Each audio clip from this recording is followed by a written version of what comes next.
Eh bien voilà, c'était nos amis, les amis. Donc c'est très très bien ça. Trois gars sous le sofa avec leur quatrième ami, donc qui sillonne l'Ontario francophone avec les trois autres. Donc je vais vous parler d'un truc un peu plus sérieux. En fait, vous êtes porte-parole d'un organisme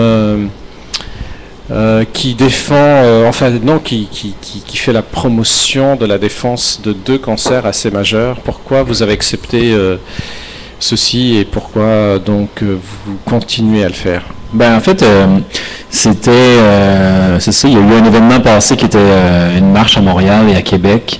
Il faut dire que c'est comme une branche d'un organisme mondial, en fait, qui organise des marches dans les grandes villes comme ça. Puis c'est un peu une question de timing, en fait. C'est arrivé dans nos vies comme ça. La mère de Nicolas en a souffert d'un cancer-là, puis la sœur de ma copine aussi. Donc c'était vraiment une espèce de question de timing. Où en même temps on nous a proposé ça, fait qu'on a accepté tout de suite, puis c'est ça, nous autres on s'implique, on essaie de choisir des causes pour pas en faire 10 000 en même temps, là, on en choisit une. Donc c'est ça qu'on fait cette année, l'année prochaine, je sais pas. Donc c'est une marche annuelle? Ouais, c'est une marche annuelle. Je pense que ça doit faire peut-être 5-10 ans que ça existe, je sais pas. Ça s'appelle la Marche Illumine la nuit, pour les gens qui se demandent. C'est la Société canadienne de leucémie et lymphome. Puis c'est ça, pour nous, ça a été une belle expérience là, de s'associer à eux. On verra pour l'an prochain. Ça a été un bel automne pour nous. On a eu l'occasion de côtoyer là, cet organisme-là durant l'été et l'automne. Puis pour ce qui est de 2011, on pourra voir là, par la suite ce que ça nous réserve. Parlons de la suite, donc il y a le troisième album en préparation, on parlait hors micro, donc celui-là il est pas mal introspectif, vous voulez sortir un peu de cette phase introspective et vous m'avez dit on en a assez, donc ça va, on tourne la page sur l'introspection et donc c'est justement dans les propos plus joyeux, troisième album.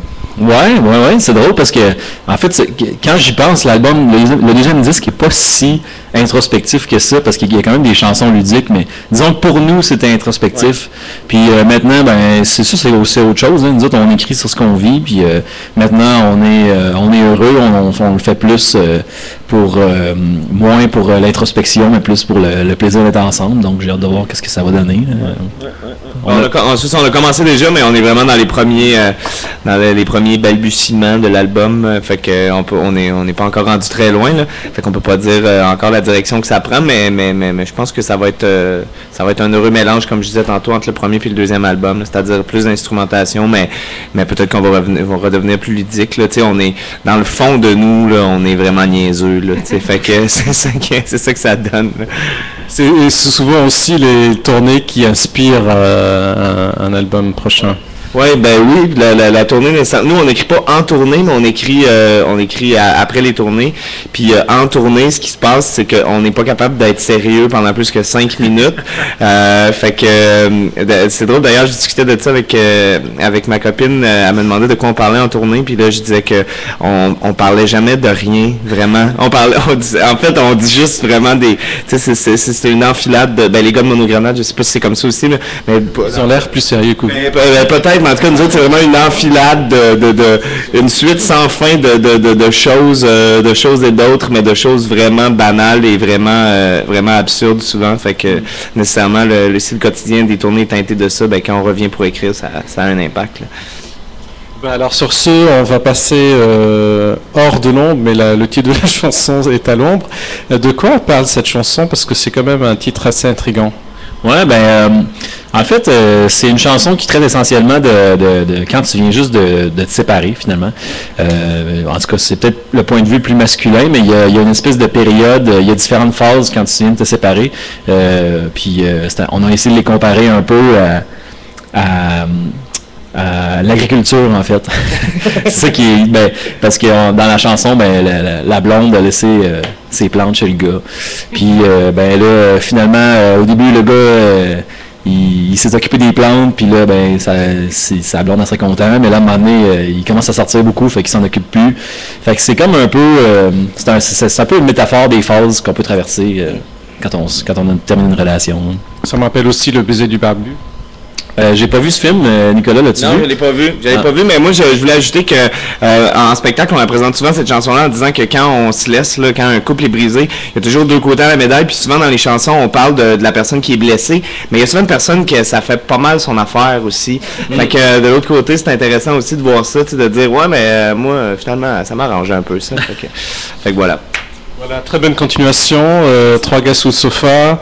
Et le 4e ennemi. Donc Nicolas et Guillaume, merci beaucoup d'être passé par notre cher bar La Quincaillerie et au prochain album. Voici donc À l'ombre de l'album Cerf-Volant.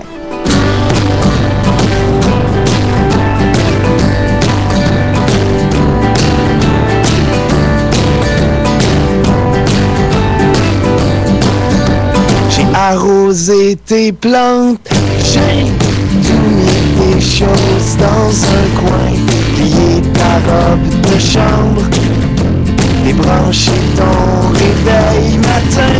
Depuis le mois de septembre, j'avais une sorte de petite angoisse qui montait dans mes jambes et m'enlevait un peu de mon entrain.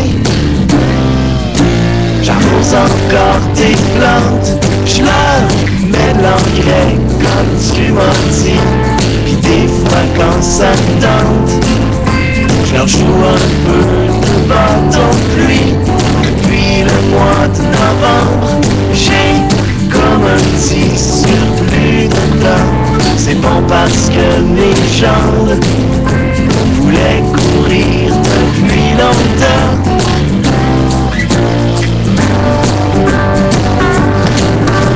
Je pense qu'entre nous deux, c'est fané. Je me sens soulagé maintenant. Tu faisais de l'ombre depuis trop longtemps.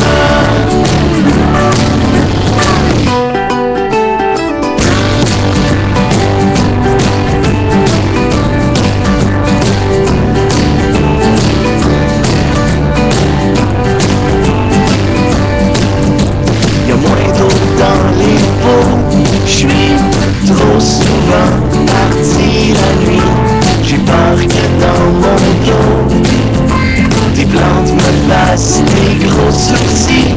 Depuis le 3 décembre, j'ai comme une sorte de bonne amie qui connaît rien aux plantes. Je lui enseigne ce que tu m'as appris.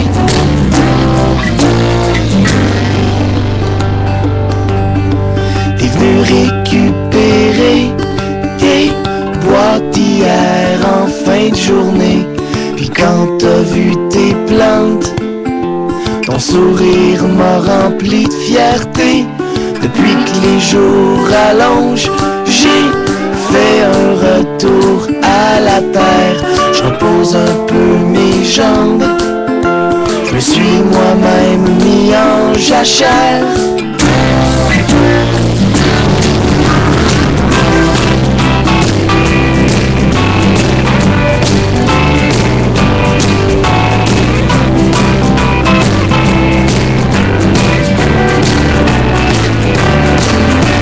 Je pense qu'entre nous deux, c'est fané. Je me sens soulagé maintenant. Tu faisais de l'ombre depuis trop longtemps.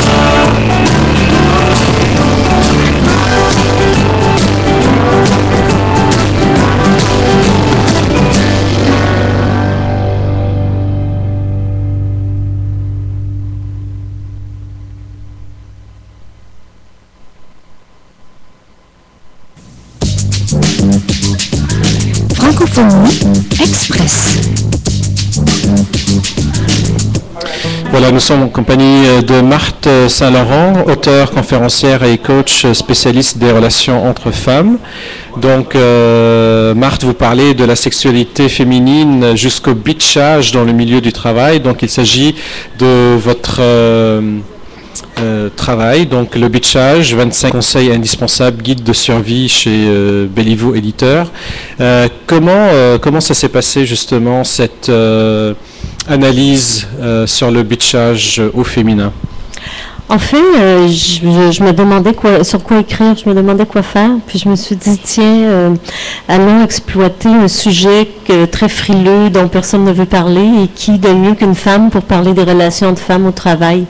Alors, j'ai sorti un premier livre qui s'appelle « Ces femmes qui détruisent les femmes, les ravages du bitchage ». Et par la suite, les lectrices m'écrivaient, me demandaient qu'est-ce qu'on peut faire une fois qu'on est victime de bitchage. Alors, je leur ai sorti les 25 conseils indispensables. Et je parle également aux gestionnaires, qu'est-ce qu'on fait avec des femmes qui sont vraiment, comment je pourrais dire, méchantes dans une entreprise, parce que c'est pas simple à gérer, hein. C'est pas un problème d'argent, ça va pas dans le budget, et c'est au-delà des relations humaines, hein.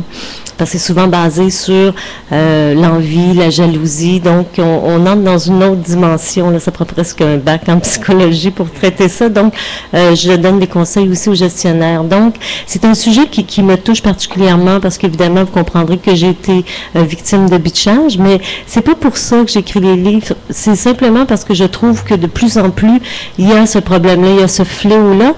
Et bien que le mot bitchage n'existe pas dans le dictionnaire, tout le monde sait ce que c'est. Et je n'ai pas rencontré une seule femme qui m'a pas dit qu'elle n'avait pas été victime de ça. Donc, je trouve que c'est très grave et on s'y est fait avec le temps. Donc, même quand j'écrivais mon premier livre, il y a plein de gens qui me disaient « Marthe, qu'est-ce que tu vas dire là-dessus? Voyons donc, c'est normal que les femmes se parlent dans le dos, ça a toujours existé, voyons donc. » C'est devenu comme un sujet, c'est un sujet chatouilleux, mais en même temps, c'est rendu dans les mœurs, c'est normal. Et moi, je veux, quand je donne mes conférences en entreprise, dire « Hey, c'est assez, il y a des femmes qui perdent leur emploi, il y a des femmes qui s'en vont burn-out, il y a des femmes qui donnent leur démission, il y a des femmes qui partent leur entreprise parce qu'ils sont plus capables de travailler au sein d'une entreprise avec d'autres femmes. Il y a des femmes qui ne veulent plus de patronnes, de patrons gestionnaires femmes. C'est rendu très grave. Alors, un petit extrait de votre ouvrage, Marthe Saint-Laurent, la problématique des petites pointes ou des commentaires disgracieux est très présente entre amis, donc IES, mais on la retrouve de plus en plus dans les milieux de travail. Il n'est pas rare que le manque de jugement des bitcheuses passe même par la cruauté de pousser des pointes à une collègue devant tout le monde, le fameux bullying, donc intimidation très populaire dans les écoles. Vous avez justement sorti un ouvrage qui traite de cette particularité donc du bullying dans intimidation dans les écoles. Oui, en fait, comme je parcours les salons du livre à travers le Québec et même au Nouveau-Brunswick, que je rencontre tous les lecteurs, et j'ai eu tellement de demandes, il y avait beaucoup d'adolescentes qui voulaient acheter justement mon guide de survie, qui est destiné vraiment pour les femmes au travail. Alors, je leur disais, c'est pas pour vous. Puis, les parents, les enseignants aussi me disaient, vous devriez écrire quelque chose parce que on ne sait pas quoi faire avec ça, il y en a trop. Alors, oui, cette année, mais ça, en fait, ça fait 2 semaines que mon livre est sorti en librairie. Et justement, je rentre du Salon du livre de l'Outaouais. J'ai écrit, oui, pour les ados. En fait, la première partie, c'est pour les ados. La deuxième, c'est pour les enseignants. Et la troisième, c'est pour les parents. Comment détecter les signes avant-coureurs? Qu'est-ce qu'on fait avec notre enfant qui ne parle pas et qui est victime d'intimidation? Alors, le titre du livre, c'est « Bitcher, intimider à l'école, c'est assez ». Très bien, très bon titre, parce que, en fait, votre objectif dans les conférences est pour harmoniser les relations de travail, et dans cet objectif-là, c'est pour éliminer, en fait, dans la mesure du possible, de se rendre compte de ça et de pouvoir faire quelque chose par rapport à l'intimidation. Vous dites aussi que vous désirez faire émerger le potentiel féminin par l'accomplissement. Comment ça se passe en conférence? En fait, je crois qu'une fois qu'on a pris conscience de nos travers, que ça plaise ou pas à certaines femmes, je pense que par la suite, on est capable de travailler sur ça et justement d'exploiter notre potentiel. Et ce qui est intéressant, c'est quand je donne mes conférences, premièrement, j'ai toute une partie de sensibilisation parce que vous savez quoi? Il y a plein de femmes qui sont victimes de bitchage ou de harcèlement psychologique et qu'elles n'en sont pas conscientes parce que ça fait des années qu'elles supportent ça. Et si vous savez le nombre de lectrices qui m'écrivent et qui me disent avant de lire votre livre, je savais pas que j'étais victime. Alors, c'est très grave. C'est vraiment intégré au quotidien et les femmes sont tellement habituées de se faire traiter de cette façon-là qu'elles ne considèrent plus que ça les détruit. Elles ne voient plus. Alors, je dis qu'une fois qu'on a pris conscience qu'on est victime puis qu'on réagit, tout ça, on devient évidemment plus forte.